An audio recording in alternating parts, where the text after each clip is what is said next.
नमस्कार दोस्तों, आप देख रहे हैं एस्ट्रोसेस टीवी और मैं हूं आपका अपना एस्ट्रो गुरु मृगांक। आज इस खास वीडियो में मैं आपको बताऊंगा साल 2024 में लगने वाले ग्रहण के बारे में। जानेंगे ग्रहण के बारे में सब कुछ इस वीडियो में, ताकि आपको पता चल सके कि इस वर्ष यानी कि साल 2024 में सूर्य ग्रहण, चंद्र ग्रहण कब-कब होने वाले हैं, क्या-क्या होने वाला है। इस वीडियो के माध्यम से आप जान पाएंगे कि वर्ष 2024 में कुल कितने चंद्र ग्रहण और कुल कितने सूर्य ग्रहण लगेंगे, वे कब लगेंगे, किस समय पर शुरू हो और समाप्त होंगे और विश्व में कहाँ-कहाँ देखे जा सकेंगे। साथ ही ये भी बताएँगे कि क्या वो भारत में दिखेंगे या नहीं। हम आशा कर रहे हैं कि वीडियो आपके लिए उपयोगी साबित होगा और आने वाले प्रत्येक ग्रहण के बारे में आपकी जानकारी को और मजबूत बनाएगा। तो आइए समय नहीं गवाते और आगे बढ़ते हैं। वर्ष 2024 में कुल कितने ग्रहण लगेंगे? ये जानने से पूर्व ये जान लेते हैं कि वास्तव में ग्रहण क्या होते हैं और क्यों लोगों को इनके बारे में जानने की उत्सुकता रहती है। आम भाषा में तो यह एक खगोलीय घटना है जो पृथ्वी, सूर्य और चंद्रमा की गतियों के कारण समय-समय पर निर्मित होती है। हम सभी इस बात से परिचित हैं कि सूर्य की परिक्रमा पृथ्वी करती है और पृथ्वी की परिक्रमा चंद्रमा, और सूर्य के प्रकाश से ही पृथ्वी को प्रकाश मिलता है और चंद्रमा भी इसी से प्रकाशित होता है। इन्हीं चंद्रमा और पृथ्वी की गतियों के कारण कई बार ऐसी स्थितियों का जन्म होता है जब कुछ समय के लिए सूर्य और पृथ्वी के बीच चंद्रमा आ जाता है और कभी सूर्य और चंद्रमा के बीच पृथ्वी आ जाती है। ऐसी स्थिति में भी जिस पर भी सूर्य का प्रकाश नहीं पड़ता वह कुछ समय के लिए अंधकार युक्त क्षेत्र बन जाता है और सूर्य के प्रकाश से हीन हो जाता है। इसी खगोलीय अवस्था को हम ग्रहण कह सकते हैं। चलिए, अब हम ये तो जान चुके हैं कि ग्रहण क्या होता है। अब आगे बढ़ते हुए इस वीडियो के माध्यम से ये जानने का प्रयास करते हैं कि कब-कब 2024 में ग्रहण लगेंगे और क्या उनकी स्थिति रहेगी। सबसे पहले बात करते हैं कि साल 2024 में कौन-कौन से ग्रहण लगेंगे। यदि ग्रहण की बात की जाए तो वर्ष 2024 में मुख्य रूप से 3 ग्रहण आकार लेंगे, जिनमें से 2 सूर्य ग्रहण होंगे और 1 चंद्र ग्रहण होगा। इसके अतिरिक्त एक उपछाया चंद्र ग्रहण भी घटित होगा। यहाँ ध्यान देने की बात यह है कि उपछाया चंद्र ग्रहण को ग्रहण की संज्ञा नहीं दी गई है, क्योंकि इसमें केवल चंद्रमा की कांति मलिन होती है, वो ग्रसित नहीं होता। इसलिए इसे पूर्ण रूप से ग्रहण नहीं माना जाता और यही वजह है कि इससे संबंधित सूतक काल या अन्य बातों का विचार भी नहीं किया जाता है। एक अन्य बात भी आपको ध्यान देनी है, वो ये कि सूर्य ग्रहण हो या चंद्र ग्रहण हो, वो जहाँ दिखाई देगा केवल उसी क्षेत्र में उसका सूतक काल और उसके नियम लागू होंगे, अन्य क्षेत्रों में नहीं। इसलिए अन्य क्षेत्रों के लोग बिना किसी समस्या के अपने सभी कार्य पूर्व की भांति संपादित कर सकते हैं। ध्यान देने योग्य बात यह भी है कि इस वर्ष लगने वाले दोनों सूर्य ग्रहण और एक चंद्र ग्रहण भारत में दृश्यमान नहीं होंगे, इसलिए भारत में उनका सूतक काल और अन्य नियम भी लागू नहीं होंगे। हम जानते हैं कि भारत में भले ही ग्रहण दिखाई ना दें, लेकिन कहीं ना कहीं तो दिखाई देंगे और उन लोगों पर इसका प्रभाव भी पड़ेगा। इसलिए आप तो ये जानना चाहेंगे कि भाई सूर्य ग्रहण और चंद्र ग्रहण को अलग अलग क्यों लिखा गया है। सबसे पहले बात करेंगे सूर्य ग्रहण की। जैसा कि हमने आपको पहले भी बताया कि ग्रहण एक खगोलीय घटना है, ठीक उसी प्रकार सूर्य ग्रहण भी एक विशेष खगोलीय घटना है, जिसमें पृथ्वी अपने परिक्रमा पथ पर सूर्य की परिक्रमा करते हुए एक ऐसी स्थिति में आ जाती है जब सूर्य और पृथ्वी के बीच में चंद्रमा आ जाता है और तीनों एक विशेष रेखा में होते हैं। इस विशेष स्थिति में सूर्य की किरणें पृथ्वी पर कुछ समय के लिए नहीं पहुंच पाती हैं, क्योंकि पृथ्वी तक पहुंचने से पहले ही चंद्रमा पर सूर्य का प्रकाश पड़ता है और चंद्रमा की छाया पृथ्वी को ढक लेती है और कुछ समय के लिए धरती सूर्य के प्रकाश से हीन हो जाती है। ऐसी स्थिति में पृथ्वी से देखने पर सूर्य ग्रसित महसूस होता है, यानी कि कुछ समय के लिए पूर्ण रूप से और कुछ समय के लिए आंशिक रूप से सूर्य के ऊपर काली छाया सी दिखाई देती है। इसी स्थिति को सूर्य ग्रहण कहा जाता है। जब चंद्रमा के द्वारा सूर्य का लगभग संपूर्ण भाग ग्रसित महसूस होता है तो यह पूर्ण सूर्य ग्रहण या खग्रास सूर्य ग्रहण कहलाता है, और जब ऐसा आंशिक रूप से होता है तो इसे आंशिक सूर्य ग्रहण की संज्ञा दी जाती है। कभी कभी बीच की दूरी ज्यादा होने पर ऐसा भी महसूस होता है कि चंद्रमा की छाया सूर्य के बीचों बीच दिखती है और उसके चारों ओर सूर्य का प्रकाश दिखता है, तो ये कंगन की भांति चमकता हुआ दिखाई देता है। इस स्थिति को कंकणाकृति अथवा वलयाकार सूर्य ग्रहण कहा जाता है। ये हुई बात सूर्य ग्रहण की। अब बात करते हैं चंद्र ग्रहण की। जैसा कि हमने आपको बताया कि ग्रहण एक खगोलीय घटना है, तो इसी प्रकार चंद्र ग्रहण भी एक खगोलीय घटना हुई। ये एक विशेष स्थिति में निर्मित होता है जब पृथ्वी सूर्य का चक्कर लगाते हुए और चंद्रमा पृथ्वी की परिक्रमा करते हुए एक ऐसी स्थिति में आते हैं कि चंद्रमा और सूर्य के बीच में पृथ्वी आ जाती है और तीनों एक रेखा में हो जाते हैं। ऐसी स्थिति में सूर्य का प्रकाश कुछ समय के लिए चंद्रमा पर नहीं पहुंच पाता। इस अवस्था में चंद्रमा मध्यम अवस्था में अथवा काला सा ग्रसित होता महसूस होता है। इस अवस्था को ही चंद्र ग्रहण कहते हैं। इस स्थिति में सूर्य का प्रकाश चंद्रमा तक सीधा नहीं पहुंच पाता और पृथ्वी की छाया चंद्रमा के अधिकांश भाग को ढक लेती है।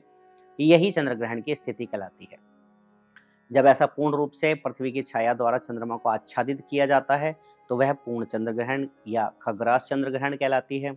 जब ऐसा आंशिक होता है तो उसे आंशिक चंद्र ग्रहण या खंडग्रास चंद्र ग्रहण कहते हैं।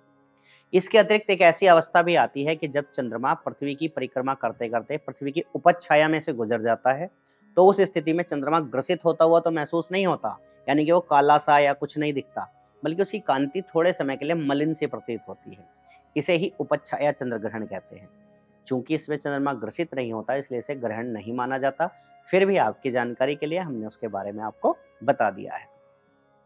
अब एक चीज होती है जो हमारे मन में आती है, वो है ग्रहण का सूतक काल। अब सूर्य ग्रहण हो या चंद्र ग्रहण, दोनों का सूतक काल लगता है।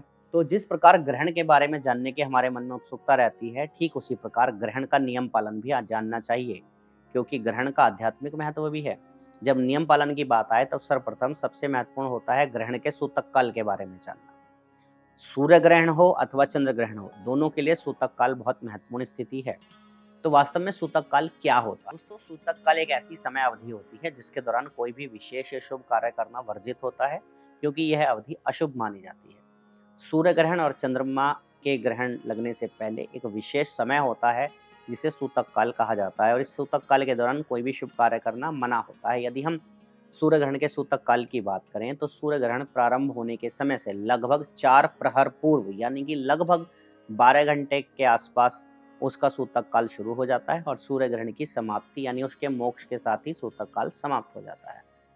ठीक इसी प्रकार चंद्र ग्रहण के प्रारंभ होने के समय से 3 प्रहर पूर्व, यानी कि लगभग 9 घंटे के आसपास चंद्र ग्रहण का सूतक काल शुरू होता है, और यह सूतक काल चंद्र ग्रहण की समाप्ति के साथ ही समाप्त हो जाता है। सूतक काल की जो समय अवधि होती है वो किसी भी तरह के शुभ कार्य के लिए या मांगलिक कार्य के लिए वर्जित होती है।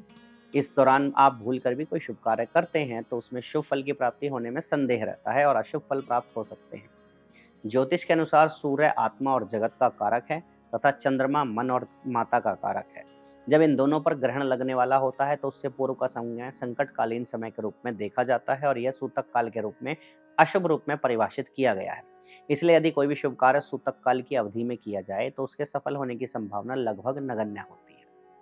यहाँ आपको यह भी जानना चाहिए कि ग्रहण चाहे सूर्य हो अथवा चंद्र ग्रहण हो, उसके प्रारंभ से पूर्व स्नान करना चाहिए, ग्रहण के समय पर हवन करना चाहिए तथा ग्रहण की निवृत्ति होने पर यानी कि ग्रहण की समाप्ति होने पर दोबारा स्नान करके दान आदि शुभ कार्य करने चाहिए। इसका शास्त्रों में विशेष महत्व बताया गया है। ये भी ध्यान रखना चाहिए कि जैसे ही ग्रहण समाप्त हो जाए आप तुरंत ही स्नान आदि करके शारीरिक और मानसिक रूप से शुद्ध हो जाएं, तभी आपके सूतक काल की निवृत्ति मानी जाती है। चलिए, इतनी सारी बातें करने के बाद अब आपको बताते हैं कि वर्ष 2024 के दौरान कौन कौन से ग्रहण कब कब लगने वाले हैं। आइए बात करते हैं। सबसे पहले बात करेंगे सूर्य ग्रहण की। इस वर्ष के दौरान 2 सूर्य ग्रहण आकार लेने वाले हैं, जिनमें पहला सूर्य ग्रहण खग्रास सूर्य ग्रहण होगा और यह चैत्र मास के कृष्ण पक्ष की अमावस्या तिथि को लगेगा, यानी कि सोमवार 8 अप्रैल 2024 को। और इसके बाद दूसरा सूर्य ग्रहण जो कि एक कंकणाकृति सूर्य ग्रहण होगा, आश्विन मास कृष्ण पक्ष की अमावस्या को, यानी कि बुधवार 2 अक्टूबर 2024 को लगेगा। इन दोनों ही सूर्य ग्रहण की विशेष बात यह है कि दोनों ही सूर्य ग्रहण भारत में दिखेंगे नहीं, यानी कि यहाँ पर उनकी दृश्यता नहीं होगी, और इसी कारण से इनका सूतक काल भारत में मान्य नहीं होगा। आइए अब इनके बारे में विस्तार से जानते हैं, ताकि आप विश्व के किसी भी कोने में हो आपको इनके बारे में पता चल सके।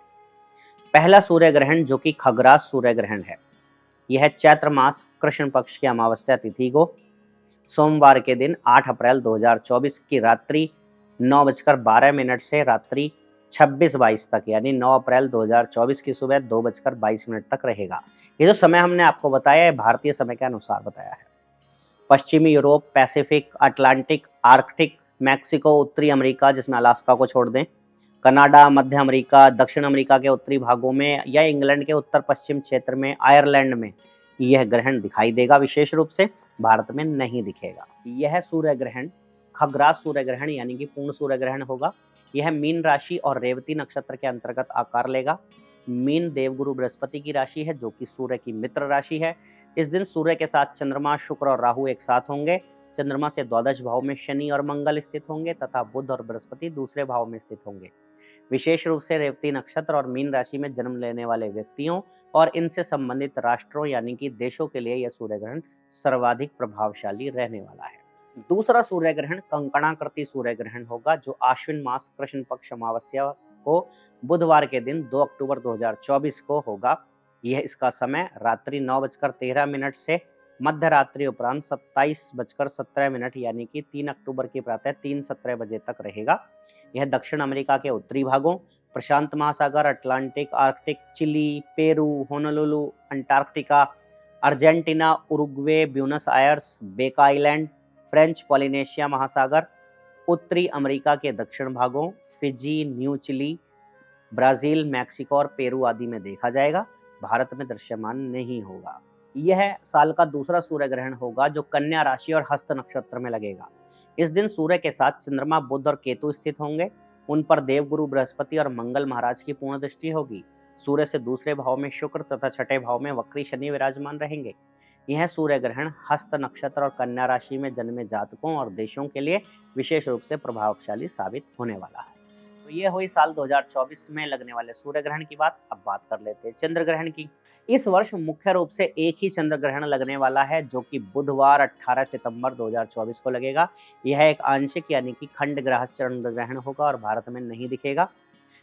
इसके अतिरिक्त हमने आपको बताया कि उपछाया चंद्र ग्रहण भी लगेगा जो कि सोमवार 25 मार्च 2024 को लगेगा। वो भी भारत में दृश्यमान नहीं होगा चूंकि वह उपछाया चंद्र ग्रहण है, उसे ग्रहण नहीं माना जाता, इसलिए उसका कोई सूतक काल भी मान्य नहीं होता और ना ही उसका कोई महत्व होगा।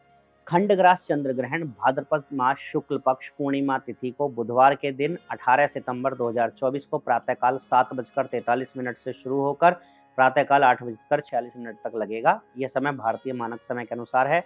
यह दक्षिण अमेरिका, पश्चिमी अफ्रीका और पश्चिमी यूरोप में विशेष रूप से दिखाई देगा। भारत में जब यह खंडग्रास चंद्र ग्रहण प्रारंभ होगा तब तक संपूर्ण भारत में चंद्रास्त की स्थिति हो चुकी होगी, यानी चंद्र अस्त हो चुके होंगे। इसलिए यह ग्रहण भारत में लगभग दृश्यमान नहीं होगा। केवल उपछाया प्रारंभ होते समय उत्तर पश्चिम भारत और उत्तर दक्षिणी शहरों में चंद्रास्त होगा। इसलिए कुछ समय के लिए चंद्रमा की चांदनी में धुंधलापन भारत से देखने में नजर आ सकता है। इस प्रकार भारत में यह उपछाया के रूप में भी आंशिक रूप से ही दिखाई देने के कारण ग्रहण की श्रेणी में नहीं माना जाएगा। यह चंद्र ग्रहण भाद्रपद मास के शुक्ल पक्ष की पूर्णिमा तिथि यानी कि अंग्रेजी कैलेंडर के अनुसार बुधवार 18 सितंबर 2024 को लगेगा। यह चंद्र ग्रहण मीन राशि और पूर्व भाद्रपद नक्षत्र के अंतर्गत लगेगा। ग्रहण के समय में चंद्रमा के साथ राहु स्थित होंगे और उनसे सप्तम भाव में सूर्य, शुक्र और केतु होंगे। चंद्रमा से तीसरे भाव में देवगुरु बृहस्पति, चौथे भाव में मंगल, छठे भाव में बुध और द्वादश भाव में वक्री शनि उपस्थित रहने वाले हैं। इस प्रकार यह चंद्र ग्रहण मीन राशि और पूर्व भाद्रपद नक्षत्र में जन्म लेने वाले जातकों और देशों के लिए बहुत महत्वपूर्ण साबित होगा। उपछाया चंद्र ग्रहण 2024 फाल्गुन मास शुक्ल पक्ष पूर्णिमा सोमवार 25 मार्च 2024 की प्रातः 10:23 से शुरू होकर दोपहर बाद 3:02 तक चलेगा। यह समय भारतीय मानक समय के अनुसार बताया गया है। यह आयरलैंड, इंग्लैंड, स्पेन, पुर्तगाल, Italy, Germany, France, Holland, Belgium, दक्षिणी नॉर्वे, स्विट्जरलैंड, उत्तरी और दक्षिणी अमेरिका, जापान, रूस का पूर्वी भाग, पश्चिमी ऑस्ट्रेलिया को छोड़कर शेष ऑस्ट्रेलिया और अधिकांश अफ्रीका के क्षेत्रों में देखा जाएगा। भारत में यह दृश्यमान नहीं होगा। इस प्रकार वर्ष 2024 में कुल मिलाकर मुख्य रूप से 3 ग्रहण होंगे, जिनमें से 2 सूर्य ग्रहण होंगे और 1 चंद्र ग्रहण होगा और उसके अतिरिक्त एक उपछाया चंद्र ग्रहण आकार लेगा। अब हम आपको बताते हैं कि ग्रहण के समय में क्या करना चाहिए, क्या नहीं करना चाहिए। ग्रहण काल के दौरान भी पूर्ण शुद्धता और सात्विकता के साथ अपने जीवन को और उन्नत बनाने की दिशा में आप प्रयासरत हों, इसी दिशा में हम आपको यह बता रहे हैं। सर्वप्रथम तो आपको सूतक काल को जानना चाहिए कि कोई ग्रहण जब लग रहा है तो उसका सूतक काल कितने समय पहले लग जाएगा। जैसा कि हमने पहले बताया, सूर्य ग्रहण का सूतक काल लगभग 12 घंटे पूर्व और चंद्र ग्रहण का सूतक काल ग्रहण लगने से लगभग 9 घंटे पूर्व शुरू हो जाता है। तो इस दौरान आपको बहुत ज़्यादा कोई भी शुभ कार्य करने से बचना चाहिए। अगर बहुत ही ज़्यादा अत्यंत आवश्यक हो तो आप किसी कार्य को कर सकते हैं, लेकिन उसकी सफलता की संभावना कुछ कम होगी, इसलिए सावधानी रखें। ग्रहण के समापन यानी ग्रहण के समाप्त होने पर आपको स्नान अवश्य करना चाहिए, इससे आप शुद्ध बने रह सकते हैं। कुछ व्यवहारिक बातों पर भी ध्यान देना आवश्यक है, जैसे कि सूर्य ग्रहण के दौरान सूर्य को अपनी नग्न आंखों से भूलकर भी नहीं देखना चाहिए। ऐसा करने से आपकी आंखों की रोशनी जा सकती है या उनमें विसंगति आ सकती है। ग्रहण काल के दौरान ना तो अपने घर में मूर्तियों का स्पर्श करें, ना ही किसी मंदिर में प्रवेश करें। वैसे भी इस दौरान मंदिरों के कपाट बंद कर दिए जाते हैं, जो ग्रहण के उपरांत ही खोले जाते हैं। यदि आप अत्यधिक बीमार नहीं हैं अथवा अत्यधिक बुजुर्ग या बच्चे नहीं हैं, तो आपको ग्रहण काल में भोजन करने से बचना चाहिए और ना ही नया भोजन पकाना चाहिए। ग्रहण काल के दौरान मैथुन क्रिया से दूर रहना चाहिए। जब भी ग्रहण लग रहा हो उस दौरान आपको तेल मालिश आदि नहीं करनी चाहिए, ना ही कोई बाल काटना, दाढ़ी बनाना या नाखून काटने जैसा काम भी ना करें। यदि अत्यधिक मजबूरी ना हो तो इस दौरान किसी तरह की यात्रा ना करें। ग्रहण का स्पर्श होने यानी कि ग्रहण शुरू होने से पूर्व आपको दूध, दही, घी, अचार, चटनी, मुरब्बा जैसी भोज्य सामग्री में कुशा या फिर तुलसी दल रख देना चाहिए। यदि आप बीमार हैं तो इस दौरान अपनी दवाई ले सकते हैं। यदि आप कोई गर्भवती महिला हैं तो ग्रहण काल की अवधि अथवा सूतक काल की अवधि में किसी तरह की कटाई, सिलाई, बुनाई करने से बचें और इस दौरान निद्रा से भी दूर रहने की कोशिश करें। यदि आप चाहें तो धार्मिक ग्रंथों का पाठ या किसी शुभ मंत्र का जाप कर सकती हैं। गर्भवती महिलाओं को अपने उदर पर गाय के गोबर से पतला लेप लगाना चाहिए और उससे अपने सिर के पल्लू को ढककर थोड़ा सा गेरू उस पर भी लगा लेना चाहिए, क्योंकि ग्रहण का समय बहुत महत्वपूर्ण होता है। इस दौरान जितना संभव हो किसी मंत्र का जाप करें और दान का संकल्प ले सकते हैं। यदि आप ग्रहण काल में कोई मंत्र जाप करते हैं और उसका कई हजार गुना आपको फल मिलेगा। ग्रहण के बाद ही पीने के लिए ताज़ा पानी भरकर पीना चाहिए। यदि परिवार में कोई अत्यधिक बीमार हो और उसके लिए आप महामृत्युंजय मंत्र का जाप ग्रहण काल के दौरान अत्यंत लाभदायक रूप से कर सकते हैं। ग्रहण काल के दौरान अपने पितरों का श्राद्ध करना भी परम फलदायी साबित होता है। आप सूतक काल से लेकर ग्रहण के दौरान किसी भी दान का संकल्प लेकर पुण्य कर्म कर सकते हैं। इस दौरान पवित्र नदियों में स्नान करना भी कल्याणकारी माना जाता है। ग्रहण के दुष्प्रभाव से बचने के लिए कुछ विशेष उपाय हैं, हम आपको अब वो बता रहे हैं। ये विशेष उपाय हैं जिनको आपको करने से ग्रहण का कोई दुष्प्रभाव आप पर ना हो, इसलिए हम आपको बता रहे हैं। चाहे सूर्य ग्रहण हो अथवा चंद्र ग्रहण हो, आपको ग्रहण काल में धार्मिक पुस्तकों का पठन पाठन करना चाहिए या फिर ईश्वर का भजन करना चाहिए या फिर आप किसी मंत्र का विशेष रूप से जाप कर सकते हैं। ग्रहण काल में यदि आपने दान करने का संकल्प लिया है तो ग्रहण समाप्त हो रही तुरंत वह दान किसी योग्य ब्राह्मण को दे देना चाहिए। यदि ग्रहण आपकी राशि अथवा नक्षत्र में लग रहा हो अथवा आपके लिए अशुभ हो तो आपको ग्रहण काल में अपनी जन्म राशि के स्वामी ग्रह अथवा जन्म नक्षत्र के स्वामी ग्रह के मंत्र का जाप करना चाहिए। ग्रहण के दौरान राहु और केतु का मंत्र जाप भी कर सकते हैं। इसके अतिरिक्त सूर्य ग्रहण के दौरान सूर्य और चंद्र ग्रहण के दौरान चंद्रमा के मंत्रों का भी जाप कर सकते हैं। यदि आप चाहें तो अपनी राशि के अनुसार भी दान कर सकते हैं। यह आपके लिए बहुत ही लाभदायक साबित होगा। जैसे ही ग्रहण का मोक्ष हो जाए यानी कि ग्रहण समाप्त हो उसके तुरंत बाद स्नान करें, चाहे वो दिन का समय हो अथवा रात्रि का। इसके अतिरिक्त विशेष उपाय के रूप में यदि आप चाहें तो कांसे की कटोरी लेकर उसमें थोड़ा सा देसी घी भर लें और उसमें तांबे का एक सिक्का डालकर अपना मुख देखें और इसको दान कर दें। ऐसा करने से आपके सभी कष्टों को मुक्ति मिलेगी। ग्रह बाधा से बचने के लिए ग्रहण के तुरंत बाद आप ग्रह की औषधि से स्नान कर सकते हैं। इससे ग्रह जनित पीड़ा से मुक्ति मिलेगी। तो दोस्तों, ये वीडियो में हमने आपको बताया कि सूर्य ग्रहण और चंद्र ग्रहण क्या होते हैं, क्या उनका सूतक काल होता है, वर्ष 2024 में कब और कितने ग्रहण लगेंगे। हम आशा करते हैं कि यह वीडियो आपके लिए उपयोगी साबित होगा। अब इसी आशा के साथ कि आपके लिए कोई और नया मनोरंजक और रोचक ज्ञानवर्धक वीडियो देंगे। आपको आपके डॉक्टर मृगांक शर्मा का प्यार भरा नमस्कार। For regular updates, follow our Instagram page right now.